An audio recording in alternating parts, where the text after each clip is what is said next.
जब उनका आखिरी MRI CT स्कैन हो रहा था तो मैं थी वहाँ पर, तो मैं उनकी लंग्स की सारी कंडीशन देख रही थी। बस मैं चाहती थी कोई मौजज़ा हो जाए, मैं नहीं चाहती थी मेरे अब्बू जाए।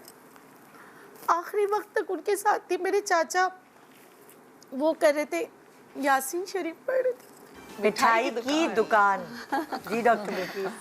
अच्छा, मेरे वालिद को ना मैं ख़ुद मिठाइयाँ वगैरह, जैसे मेरी सास मुझे बताती थी, तो मैंने एक दफ़ा सोन हलवा बनाया। अच्छा, मेरी आदत है जब भी मैं कोई चीज़ बनाऊंगी, अब्बू को देने जाऊंगी, खिलाऊंगी, तो मैं उनसे तारीफ़ ज़रूर सुनना है, कैसा बना था। हाँ। कैसा बना था। उन्होंने कहा बिच्छा बहुत अच्छा बना है। उन्होंने मतलब थोड़ा सा उनका मूड से लग रहा था। मैंने बोला अब्बू बताए ना, प्लीज़ बताए ना। तो कह रहे देखो आइंदा मत बनाना। मेरे दोनों दांत चिपक गए थे। मैंने गर्म पानी पी पी के अपनी जो है ना दांतों को सही किया है। खबरदार आइंदा तुमने मिठाई बना के लाई। तो बस जब भी आप यकीन करें, मिठाई तो क्या, मेरे सोन हलवा देखती होंगी तो सोन हलवा, सादिया, मेरे अब्बू के लास्ट मोमेंट में ना उनको अंगूर और आड़ू बहुत पसंद।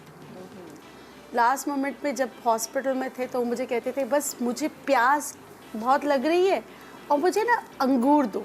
अब डॉक्टर्स मना करते थे, फिर मैंने जाके स्पेशल परमिशन लेके मैंने अंगूर का रस निकाल के, आड़ू का रस निकाल के चम्मच से दे दी। आप यकीन करें उनके दुनिया से जाने के बाद, हालांकि ये दो फ्रूट्स मुझे भी बहुत पसंद है, मुझे अंगूर में ना निदा, मुझे लगता है वो मिठास ही नहीं। मैं जब खाती हूँ लिटरली मुझे आड़ू और अंगूर कड़वे लगते हैं। मुझे उनमें क्या मिठाई तो दूर की बात है, लेकिन मुझे अपने अब्बू की बेबसी याद आती है कि उनसे निगला नहीं जा रहा था। वो बेबसी मुझे इतना बेबस करती थी। मैं कहती थी अल्लाह किसी तरह भी निगल ले, क्योंकि उनको इतना शौक हो रहा है। फिर उन्होंने एक फिजी ड्रिंक बोली थी कि मुझे पीने का, क्योंकि वो कहते थे मुझे अंदर से ना आग लग रही है। तो मैं फिजी ड्रिंक का ना जैसे थोड़ा ठंडक हटा के उसकी बोतल खोल के ताकि उसका गैस जो निकल जाए।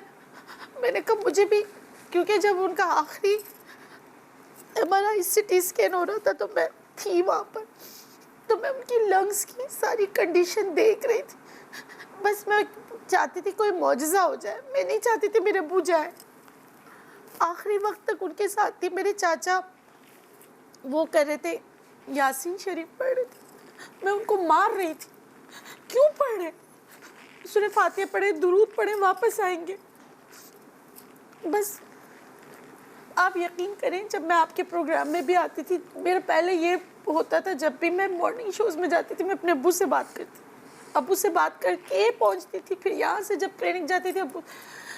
अब आप यकीन करें मेरी दुनिया ना इतने साल हो गए, लेकिन मुझे ये वाक़या लगता है अभी हुआ है। मैं ये वाला वक्त मुझ पे बहुत भारी होता है। और ये मिठाई की दुकान जब मैं देखती हूँ, जब सोन हलवा कोई घर पे लाता है ना, हंसी भी आती है, रोना भी आता है, दोनों साथ चल रहे होते हैं। बस मुझे लगता है कि मेरे अब्बू मेरे दोस्त भी थे, मैं उनसे हर बात भी करती थी। अब ज़िंदगी ना बहुत बेवफा है, बस हमें इम्तिहान देना है। मैं उनको नहीं भूल सकती। कुछ देखे कितने साल हो जाते हैं, लोग भूल जाते। कहते हैं ना वक्त सबसे बड़ा मरहम होता है। इस चीज में नहीं होता। वालिदैन आप ये नहीं है। कोई आपकी घर में खुशी हो, कोई गमी हो, हमेशा याद आते हैं। नहीं होता, मरहम नहीं होता। हमजा की आप कोई नई चीज अपने सबक, आप अपने घर में कोई नई चीज कर रहे होते ना, तब आपको यार अम्मी होती या पापा होते, वो कितने खुश होते। हमेशा बहन भाई में क्या होता है, देखिए हम जब अपने बचपन के ना, हर इंसान को अपना बचपन बड़ा ग्लोरियस लगता है, हम बड़ा फैंटेसाइज करते हैं, ठीक है। वो जो टाइम गुजर गया, क्या टाइम था, हम बैठते थे, लेकिन ऑनेस्टली जो टाइम इस वक्त है ना, इसकी कदर करें। ये टाइम जब गुजर जाएगा तो ये भी पास्ट बन जाएगा, ये मेमोरीज बन जाएगी। अब जब हम सब बैठे हुए हैं ना, अपनी अपनी बातें याद कर रहे हैं, मुझे इतना वो आता था। कनाडा में भी इसी तरह से मेरी फ्रेंड्स का एक ग्रुप होता था, हम लोग फायर प्लेस जलाते थे, जैसे यहाँ पर अब वो जलाई जाती है, बॉन फायर किया जाता है। फायर प्लेस घर में होती थी, तो फायर प्लेस जला के, मेरी डबल साइडेड फायर प्लेस थी, उस तरफ भी लोग बैठ सकते थे, इस तरफ भी बैठ सकते थे, तो बड़ा मजा आता था, बड़ा सा ग्रुप। तो हम लोग बैठ के और इसी तरह से हम लोग अपनी अपनी बातें करते थे, पुरानी बातें शेयर करते थे। और आप देखिए बड़ा इससे vibe ना हो उनकी जाती रूह कितनी खुश होती है, आप उनको याद करते हैं, आप उनको भूले नहीं, आप उनकी बातें करते हो और फिर कोई एक ऐसी चीज़ जो उनकी कही वो दोबारा बातों ही बातों में आपको होता है ओहो। मुझे तो ऐसे कई दफ़ा कहीं मैं फंसी हूँ, कोई एक बात जो मुझे समझ ना आ रही हो लाइफ में, ऐसी बातों बातों में याद अम्मी पापा अब्बू ने ये किया कहा था या अम्मी ने ये कहा था, तो ख्याल आता है कि ओहो मुझे क्यों नहीं ख्याल आया, पहले क्यों नहीं सोचा।